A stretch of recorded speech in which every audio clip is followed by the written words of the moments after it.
नाज़रीन, जयवार में पोरियत जे घर के शर पसंदन मुबैना तौर बाहि ॾेई साड़े छॾियो। मिस्किन जे फसल ऐं भूह खे बि बाहि ॾिनी वई, जंहिं सबबि पोरियत ॻोठाणो एहतिजाज करण ते मजबूर आहे। इन हवाले सां पेश आहे काज़ी शफ़क़त जी ही रिपोर्ट। नाज़रीन, असीं मौजूद आहियूं जरवार लग ॻोठ वली मोहम्मद अबड़े में, जिते पोरियत अली अकबर जे घर के कुछ ॾींहं पहिरियां नामालूम माण्हुनि बाहि ॾेई ऐं घर में सोलर प्लेटूं खणी विया हुआ।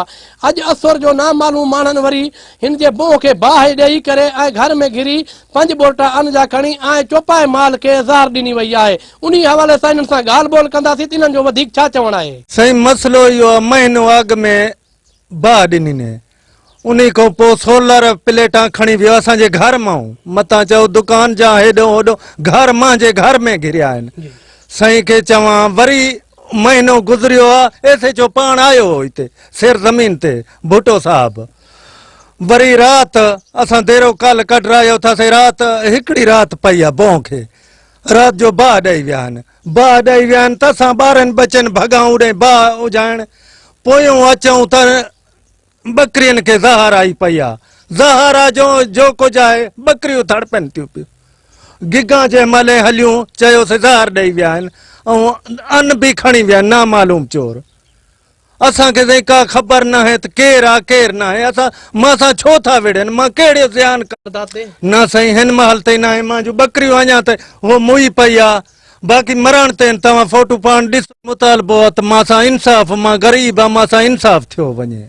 ॿियो मुतालबो असांजो न आहे। असां वस वारनि खे अपील था कयां, मां अपील ॿाहां ॿधी अर्ज़ थो कयां त मुंहिंजी मदद कई वञे। मां तमामु मिसकीन आहियां साईं, मुंहिंजो कोई न आहे, मां ग़रीब आहियां, अबड़ो आहियां, हिकु ॼणो न को मुंहिंजो आहे न वही। मुंहिंजी अपील आहे, मुंहिंजी मदद कई वञे। घर के बाहि ॾेई विया आहिनि महीनो अॻु में, हाणे वरी असांजे हिनखे देरे खे बाहि ॾेई विया आहिनि राति जो।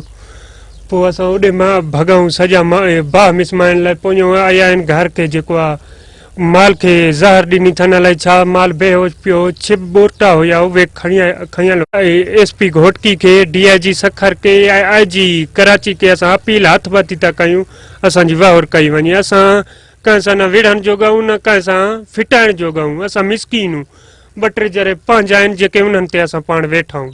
नाज़रीन, तव्हां पोरियत अली अकबर ऐं उनजे घर भातियुनि जा वीचार ॿुधा। उन्हनि जो चवणु आहे त असां ग़रीब ऐं मिसकीन आहियूं, असां सां ज़ुल्म थी रहियो आहे। असां सिंध हुकूमत ऐं SSP Ghotki, DIG Sukkur, IG Sindh खां मुतालबो कयूं था त असां सां इंसाफ़ कयो वञे। कैमरामैन रसूल भाई सां गॾु काज़ी शफ़क़त अली, मेहरान TV।